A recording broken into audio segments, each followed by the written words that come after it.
treated.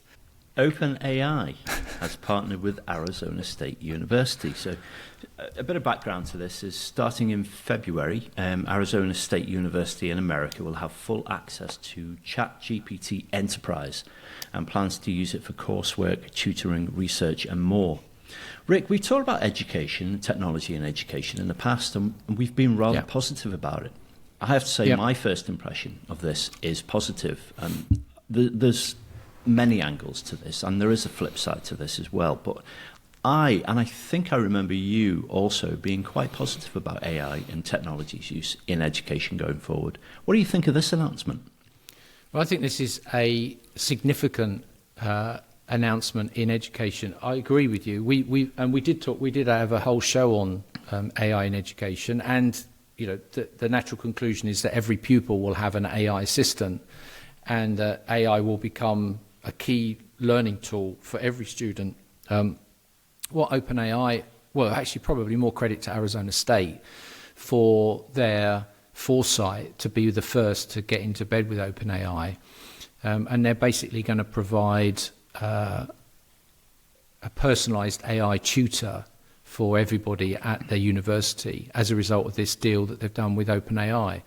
And everybody at Arizona State University gets full access to the entire kit and caboodle that OpenAI has available to it that you would normally buy as an enterprise license. And I think they were quite specific as well in how they're going to implement that. So I guess the first thing that people listening to this might think is, well, it's just going to write everything, it's just going to produce everything for students. But the angle that they seem to have taken so far is that it's going to aid students in helping them perform their work.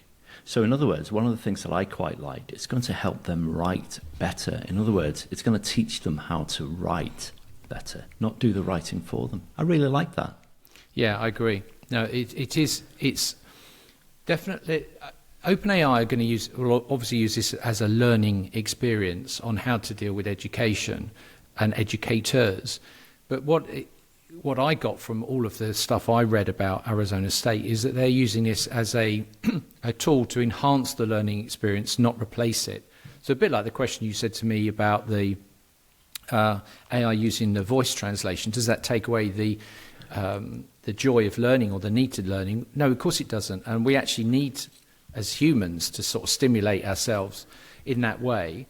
But the whole point of using OpenAI or any AI in education is not to do the work for you, but to actually use it as a way to enhance your ability to learn. So you're right, think things like helping you write. But I read this thing, one of the examples is that using things like poetry, if you're trying to learn biology, is a way that gets through to some people if in the kind of like left brain, right brain type of like sort of mnemonic devices to help them remember things.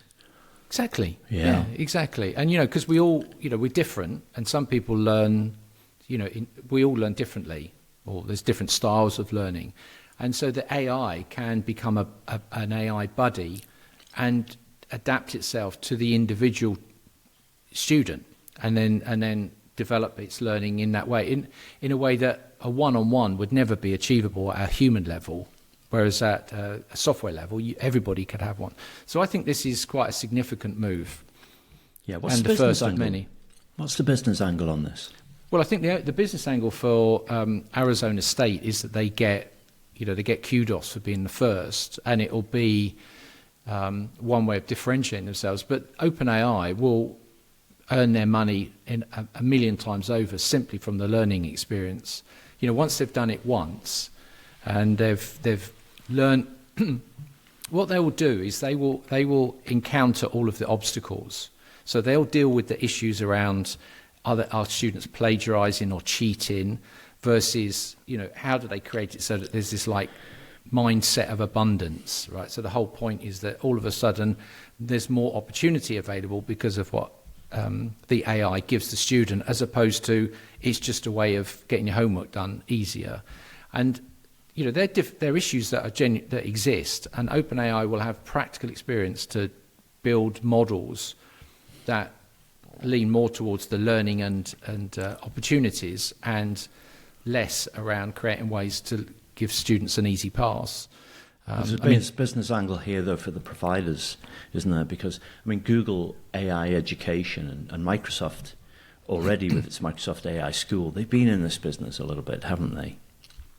They have, and Google There's money to be made in students and universities. Huge amount of money, particularly in the United States, because of the way that schooling is funded, particularly university and college education. But there's huge amounts of money to be made in education, and all of the big tech players have a big focus around education. Yeah. Dr. Amanda Raffel apparently says parents should be aware that their child's time online is being monetized. That's a no-brainer. We've been talking about this for many episodes. But it's an interesting parallel, I think, that we can draw here, because there was a Harvard study I saw as well that said social media platforms derived nearly $11 billion in ad revenue from US-based users in 2022, which really plays into what you just said about how the American education system is set up as well. So there is the flip side here, is that students' data may be being used for future reference, shall we say, and that could be quite lucrative for the people who get in, the tech giants or the tech smallies that get in on this game. Yeah, I'm not sure. Yeah, they are in a position. Can I just clarify what I just said? Yeah. I think the tech companies are in a good position as key players in shaping the future of learning and development. What does that mean? True. I think there's definitely. I would suspect. My guess is that OpenAI and Arizona State have in some way ring-fenced this. I think there's so much focus around data and access to data and kids. Anybody under the age of 18. I think that they would probably tread very carefully. Would be my sense on that. But for me, I think the bigger opportunity is around OpenAI just establishing itself as the next of the big tech players. I would think in a few years' time, we'll talk about Google and Apple and OpenAI in the same breath. I'm with you. I wouldn't begrudge them if they made a pretty penny or two if it raises educational standards.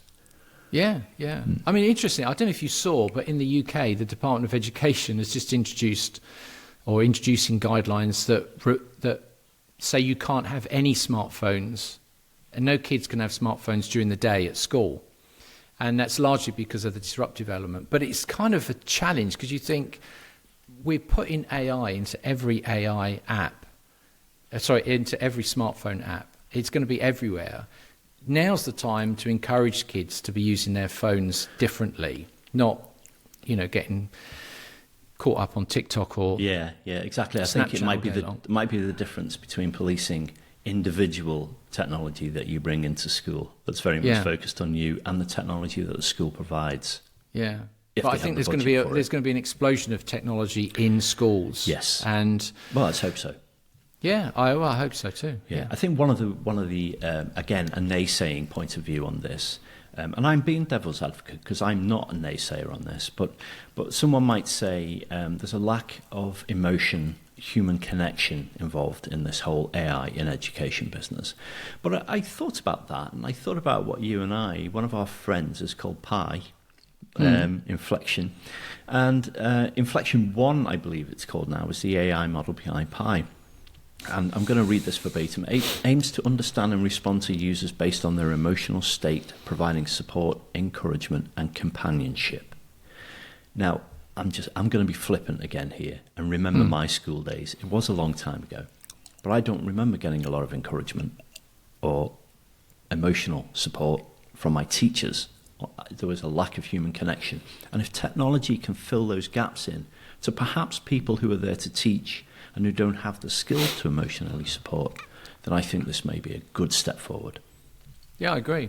And the other thing as well is that it's personalisation. So you talk about that example with schools, and I think, I hope that there will be at least one teacher in your journey through schools that you remember, Mr. Smith or Mrs. Jones or whatever, who stayed with you in terms of they were a good teacher. But the point is that when you've got a class of 30 or 40 kids, then It's it's very tough. difficult for one-to-one because they're all so different. And as kids are growing up, they're learning at different ages. Boys and girls learn at develop maturity in different ages. And the whole point of AI is that you can personalize. So if one's slightly slower, if one's more good at English and not so good at maths, the teacher doesn't have to remember that Johnny, is quick with numbers but not so good with words, because the AI will be adjusted to the individual and they can essentially create more of a level playing field.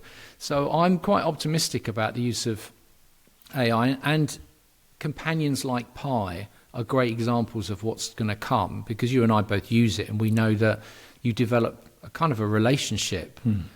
It's not fully warm and fuzzy yet, but it's kind of getting there. I feel like it's a friend. I feel when I go to Pi, it greets me with a warm welcome, but like a dog, in the morning or whatever. We're going to have Pi at some point be the third cog in our podcast, perhaps. Sort of another co-host. That would be fun, wouldn't it? Anyway, can we move on to a different? We are a fan base of Perplexity, and Perplexity has been in the news.